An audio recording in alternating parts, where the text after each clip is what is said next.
Music is an evolutionary process.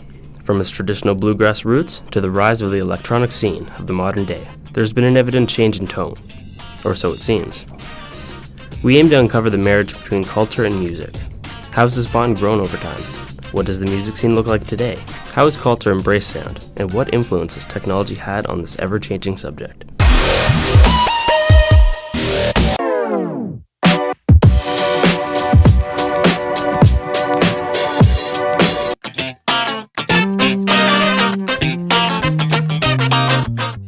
My name is Sean Callahan, and I work at Telford Studios, and I run ELE Music Festival.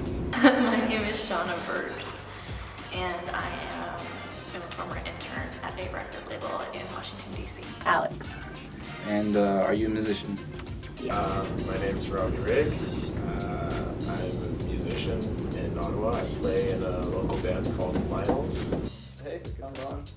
Is kind of the artistic surroundings of a person or group. I guess it's a collection of different pieces of art and behaviors and things that emerge when a group of people get together. Ideals shared by a group of people. Kind of at its core, like the traditions of someone. Music's been a part of my life since I was little. It's always playing at my house, and I was taught piano at a really young age.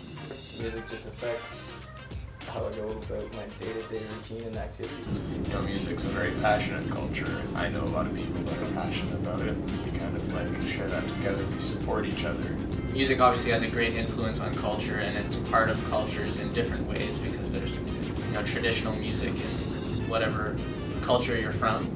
Being in North America, a large part of music for me has been commercialized, and so it's difficult to see it as a kind of cultural, round up thing. One, it's entertainment, but it's also something that you can just kind of relate to. It helps with, if you're going through something, you can listen to music and realize somebody else has gone through it as well. And I guess that's why music is ingrained in our culture, is because it allows people to connect with each other. I think authentic music is music that you want to make. For me, something's more authentic when it is easy to share, easy to learn, and meaningful to people. You're not trying to copy someone else, it just comes right from you. I think music is authentic as the intentions of the person making it. To me, it just means you feel something from it. You know what I mean? It's not something you're singing along just because it's catchy. So it's like a genuine experience. Whether or not it's got samples of electronic music or doesn't really matter, but the whole thing is it carries the message well and it kind of hits you deep. Well, I guess it's that whole thing when people don't really view it as an artist's expression or purely for entertainment. They just are kind of attached to one style and then don't want it to go away. I think technology is a collection of tools, innovative tools that we've created to experience the world in a more efficient way and to maximize our human creativity and potential. I think that they're very intertwined today, but I don't think that it's necessary for music. I mean, if you're making folk and you want it to sound like classic folk, so it's your voice and an acoustic guitar, that's great, and there'll always be people who want to look for that and want to hear that. But I think as far as more pop and pop radio, there's a lot of digital sounds, and a lot of people are kind of mixing that with whatever they do, and that in turn makes them more accessible because I think it's new times, and without those things you kind of sound a little bit dated. Music is technology in a sense. Like a guitar like this right here is connected to some amps that allow you to listen to the music at a louder volume so that you can hear it. Yes, I think they can be very separate. There's no technology involved in when I'm writing the song or something, it comes to me without any technology around. I might have had inspiration from other places, but it comes from somewhere that's completely free of technology. It's just your voice and your thoughts. And technology has advanced the possibilities of music, so I think it's important to try and embrace that. The most natural form of music is a human voice. So yeah, I think technology is naturally going to have a relationship with the art that we create and with the way that we connect with each other.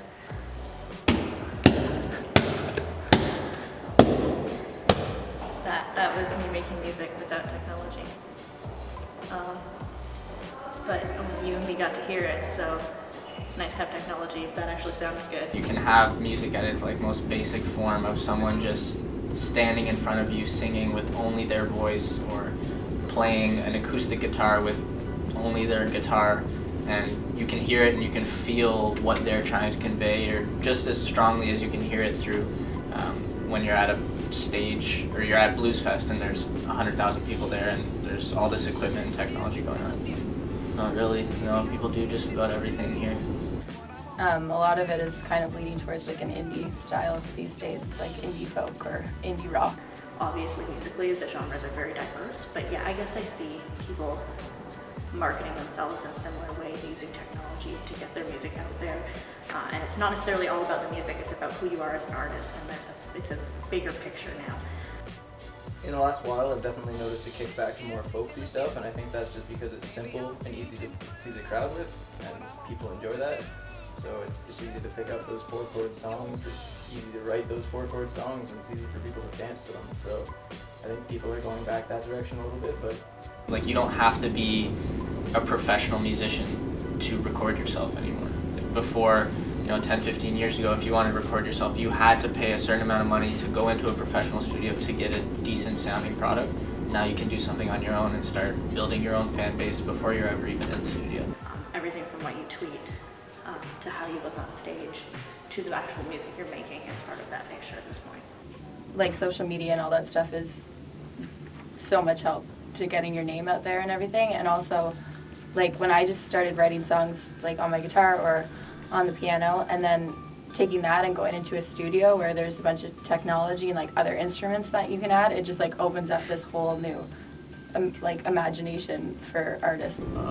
I would only say helps, just because it has made the possibilities of creating endless and easier and more accessible. It's making it easier and easier for people to create and then eventually come to understanding of what music's about. So It hinders because if you're someone who hasn't been exposed to the technological side of music and performing and stuff, the first time you go up to play, there's all these microphones and all these wires and everything that like it's kind of intimidating for sure.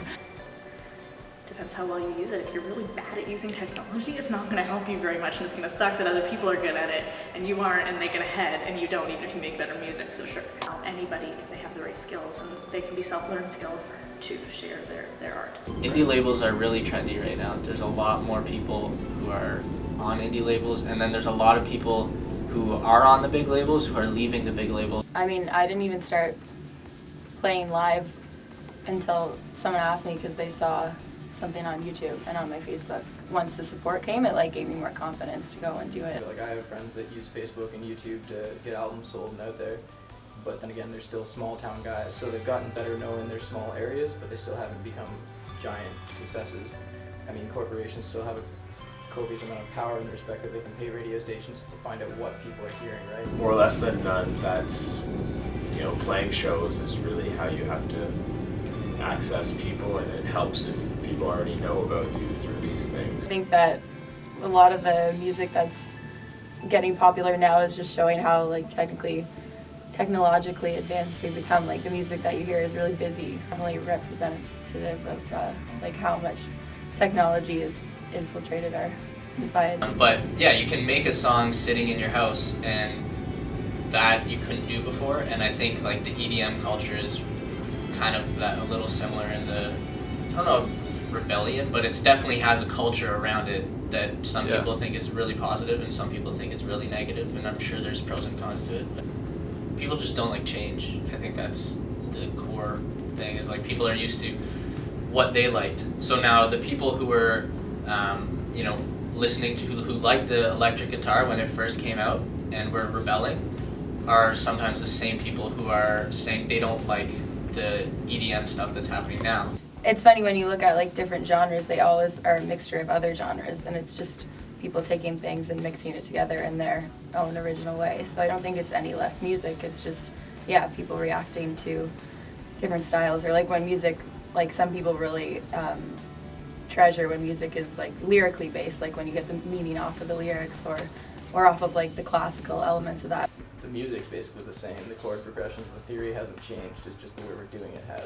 And so if you look at someone like Elvis, if you look at punk rock and when it first started and the fears people had, it wasn't necessarily just the musical sound.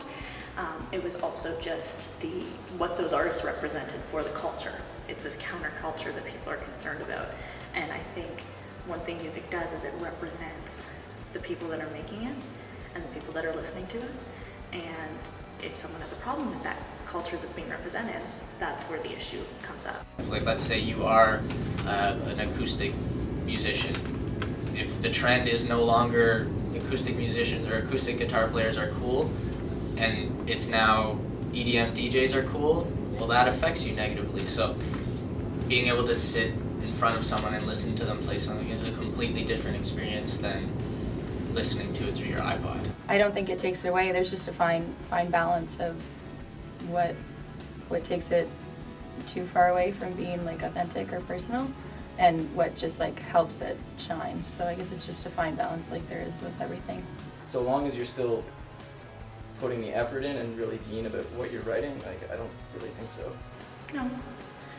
You look at even just big artists like Taylor Swift, being able to connect with fans through Twitter, through Facebook. I think they actually have a more personal aspect because they're able to connect to their audience in a more diverse way. I know some people are completely fascinated by what a DJ does and all this hand movement that's going on. To somebody who is into that, to sit in front of that and watch them is like, oh my god, this is my hero. Like, where somebody who likes acoustic guitar, for example, or doesn't like a certain type of thing, when they're sitting there in front of somebody playing acoustic guitar, they're like, oh my god, you're so good at playing that instrument. So I think it can be just as powerful. Well, it's actually the banjo. Banjo's a really good example. Banjo was a slave instrument originally. It came from African Americans. And suddenly white men kind of started using it and playing with it. And it was very controversial. Other things that were controversial, in the very early colonial days of America, using any kind of instrument inside of a church. But you were only allowed to make church music, right? This is like, Massachusetts and these places that were Puritan. You were only allowed to make music in the church. And you didn't want it to be happy, and you didn't want it to have instruments. And so instruments were this scary technology because they were making music ungodly for some groups. So, I mean, in that sense, the things that we would now consider very authentic, old school instruments, really learning how to play a banjo or something, used to be controversial pieces of technology. So we can't, I think we have to keep our eyes open to the context of the times that we're in. Yeah, I guess like the stuff that we were talking about, like really poppy kind of EDM stuff is like what I would say is like popular. Pop, and then you got EDM. I think that the alternative scene is kind of breaking into the pop right now. There's like a lot of those artists that are kind of mixed between pop and indie, like like Lord and like Florence and the Machine and stuff. That's getting more well known, and so that's awesome, I think. And it's kind of like a spice rack where you steal like a very distinguished music type and then throw it in with your EDM to make a different flavor. I think people have access to a lot of different kinds of music, so people who love music are going to have diverse tastes. They're going to want to listen to different things at different times. It's not like before where you had to save up your money, buy one album, listen to that album until it breaks on you, because that's all you have to do. Now you have access to all different kinds of information and music. So I think people getting more excited about traditional music is just people getting more excited about art in general. I don't think we need to get back to anything. I think that people expanding their knowledge of all kinds of music will make new genres appear and new traditionals appear, and I think that's the best thing that artists can do, is just expose themselves to as many different types of music as possible. I think music needs to continue to evolve to suit the needs of the culture surrounding it. Classic music is timeless, but you can, new technology has kind of made it so you can reinvent the wheel and build upon what is old. So it always finds its way back, Being a local music festival, we needed to have local musicians, so I had to go out and see who was doing what in the city, and that's when I realized there was this vibrant community of musicians in Ottawa that were trying to make music, and So that opened up my eyes to what was here. Traditional roots to me, I don't know when that starts for people. The traditional role of music was to tell stories. Now there are lots of stories. We've realized many different kinds of stories, secular and non-secular, are important. The only way to get back to our traditional roots is to make sure that everyone's welcome at the table when we're playing music.